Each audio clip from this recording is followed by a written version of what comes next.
प्रणाम दोस्तों। क्या आपने कभी सोचा है कि जिस डिग्री के लिए आप दिन रात एक कर रहे हैं उसे रेगुलेट करने वाली संस्था रातों रात गायब हो जाए तो क्या होगा।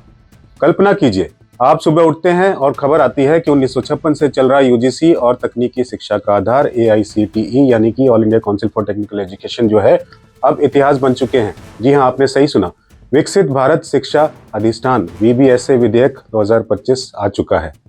ये सिर्फ एक कानून नहीं, ये एक ऐसा सर्जिकल स्ट्राइक जैसा है जिसने भारत के शिक्षा जगत में खलबली मचा दी है। लेकिन यहाँ एक बड़ा सस्पेंस है। क्या ये बिल आपके भविष्य को चमकाने के लिए है या फिर ये हमारी यूनिवर्सिटीज की आज़ादी का डेथ वारंट है? आज के इस वीडियो में हम उस सच का पर्दाफाश करेंगे जो शायद मुख्य धारा यानी कि मेन स्ट्रीम का जो मीडिया है आपको नहीं बता रहा। अंत तक रुकिएगा क्योंकि इस वीडियो के आखिरी में मैं आपको वो सीक्रेट बताऊंगा जो IIT और IIM के छात्रों की नींद उड़ा चुका है। न्यू इरा वर्ल्ड यानी कि नई युग की नई दुनिया में फिर से आपका स्वागत है। आज हम उस मुद्दे की गहराई में उतरने जा रहे हैं जो भारत के हर छात्र, हर माता पिता और हर शिक्षक के भविष्य से जुड़ा हुआ है। आज के इस वीडियो में आप जानेंगे VBSA बिल 2025 असल में है क्या, UGC और AICTE को खत्म करने के पीछे सरकार का असली इरादा क्या है और सबसे महत्वपूर्ण, क्या अब आपकी यूनिवर्सिटीज की फीस और पढ़ाई का कंट्रोल सीधे दिल्ली के हाथों में होगा। ये बदलाव आपको एक ग्लोबल लीडर बनाने वाला है या फिर सिर्फ एक नंबर? अगर आप अपनी शिक्षा को लेकर गंभीर हैं तो शेयर करें सबसे और अपनी भागीदारी दें, जुड़े हमारे साथ, क्योंकि यहाँ हम सच से समझौता नहीं करते। चलिए कहानी को वहां से शुरू करते हैं जहां से सब बदला। अब तक हमारी शिक्षा व्यवस्था एक सिस्टम के तहत चलती थी। जो सिस्टम था आप उसे अच्छी तरीके से जानते हैं, लेकिन आजकल एक आया है नया कॉन्फ्लिक्ट ऑफ इंटरेस्ट। सरकार का कहना है कि UGC नियम भी बनाती थी और पैसा भी बांटती थी, इसलिए लाया गया VBSA। सबसे पहले इसकी संरचना यानी कि स्ट्रक्चर को समझते हैं। इनमें 3 शक्तियां होंगी। पहली, मानक परिषद यानी कि स्टैंडर्ड्स काउंसिल, जो तय करेगी कि आप क्या पढ़ेंगे।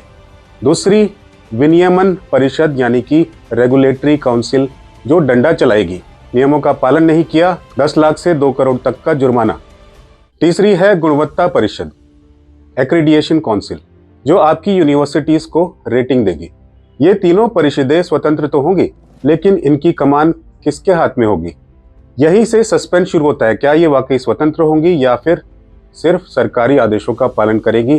कमेंट बिलो और मुझे बताएं, क्या आपको लगता है कि सरकारी कंट्रोल बढ़ने से शिक्षा की क्वालिटी सुधरेगी?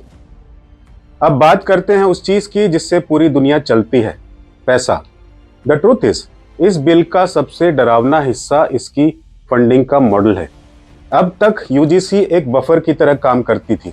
सरकार पैसा UGC को देती थी और UGC यूनिवर्सिटीज को, लेकिन अब पैसा सीधे शिक्षा मंत्रालय के हाथ में होगा। इतिहास गवाह है कि जब भी पैसा सीधा सत्ता के हाथ में आता है तो आज़ादी कम होने लगती है। विपक्ष का आरोप है कि अगर कोई यूनिवर्सिटी सरकार की विचारधारा के खिलाफ जाएगी तो क्या उसका फंड रोक दिया जाएगा? राज्यों के अधिकारों पर भी बड़ा खतरा मंडरा रहा है। शिक्षा समवर्ती सूची यानी कॉन्करेंट लिस्ट में है, यानी राज्य और केंद्र दोनों का हक। लेकिन VBSA के आने के बाद राज्यों को मानना होगा। क्या ये हमारे संघीय ढांचे पर हमला है? नहीं लग रहा आपको? किस किस को लग रहा है? अपनी राय कमेंट में जरूर लिखें। Which one do you prefer, राज्यों की अपनी पहचान या केंद्र का एक तरफा शासन? अब बढ़ते हैं उस हिस्से की तरफ जिसके लिए आप रुके हुए हैं, हमारे देश के गौरव IITs और IIMs।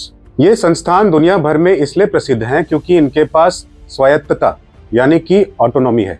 ये खुद तय करते हैं कि इन्हें क्या पढ़ाना है। लेकिन VBSA की धारा 45 सेक्शन 45 ने खेल बदल दिया है। इस बिल में प्रावधान है कि राष्ट्रीय महत्व के संस्थानों को भी अब VBSA के न्यूनतम मानकों को मानना होगा। क्या अब IIT के प्रोफेसरों को भी हर छोटे बदलाव के लिए दिल्ली की परमिशन लेनी होगी? क्या IIM की फीस और एडमिशन प्रक्रिया में सरकार का दखल बढ़ेगा? पिक्चर दिस, एक ऐसी दुनिया जहां दुनिया के बेहतरीन दिमागों को बाबूगिरी यानी कि ब्यूरोक्रेसी के नीचे दबना पड़े। ये सिर्फ एक आशंका नहीं है, ये बहुत बड़ा रेड फ्लैग है। अब बात करते हैं एक एक्साइटिंग खबर की कि कैसे भारत अब विदेशी विश्वविद्यालयों का अड्डा बनने वाला है। VBSA की धारा 25 विदेशी यूनिवर्सिटीज के लिए रेड कारपेट बिछाती है। हार्वर्ड, ऑक्सफोर्ड और स्टैनफोर्ड जैसे संस्थान अब भारत में कैंपस खोल सकेंगे। द सरप्राइजिंग पार्ट इज, जहां एक तरफ भारतीय यूनिवर्सिटीज पर शिकंजा कसा जा रहा है, वहीं विदेशी यूनिवर्सिटीज को कई छूट दी जा सकती हैं।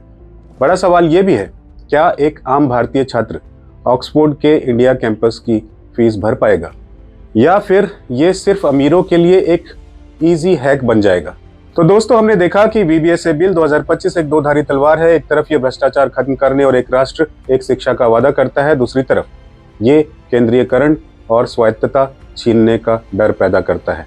याद कीजिए, जब भारत की नालंदा और तक्षशिला यूनिवर्सिटीज अपनी आजादी के लिए जानी जाती थी, आज 2025 में हम एक ऐसे मोड़ पर खड़े हैं जहां हमारी शिक्षा व्यवस्था का पूरा DNA बदला जा रहा है। ज्यादातर लोग पता है क्या करते हैं, वे सोचते हैं कि ये सिर्फ एक सरकारी बदलाव है। नहीं, ये आपके बच्चों की सोच, उनकी फीस और उनकी डिग्री की वैल्यू से जुड़ा मामला है।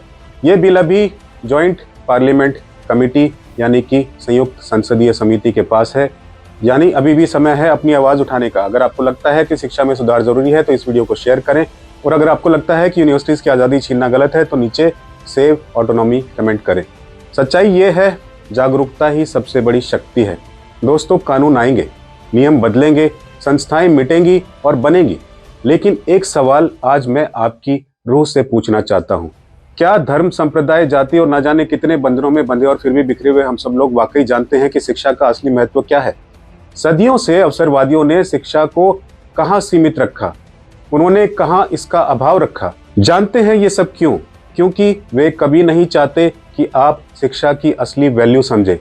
उन्हें डर था और रहेगा कि जिस दिन आम आदमी शिक्षित हो गया, वो सवाल पूछने लगेगा। जो कंट्रोल होता है ना, वो लोहे की बेड़ियों से ज्यादा मानसिक कंट्रोल होता है। आपको गुलाम बनाने के लिए जंजीरों की जरूरत नहीं, बस आपकी शिक्षा को पंगु बना देना ही काफी है।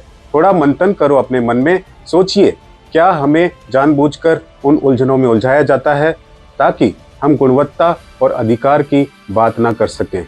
ये बात जिस दिन आप समझने लगे, जिस दिन आप मानसिक बेड़ियों को काटकर अपनी बुद्धि का दीपक जलाएंगे, यकीन मानिए दुनिया बदल जाएगी। नहीं तो जो चल रहा है सो चल रहा है। सदियां बीत गई, सदियां बीत जाएंगी। मंजिलें उन्हीं को मिलती हैं जिनके सपनों में जान होती है। पंखों से कुछ नहीं होता, हौसलों में उड़ान होती है। ज़मीर जिंदा रख, कबीर जिंदा रख, सुल्तान भी बन जाए तो दिल में फकीर जिंदा रख। हार जा चाहे दुनिया में सब कुछ, मगर जीतने की उम्मीद और अपनी शिक्षा का तीर जिंदा रख। प्रणाम।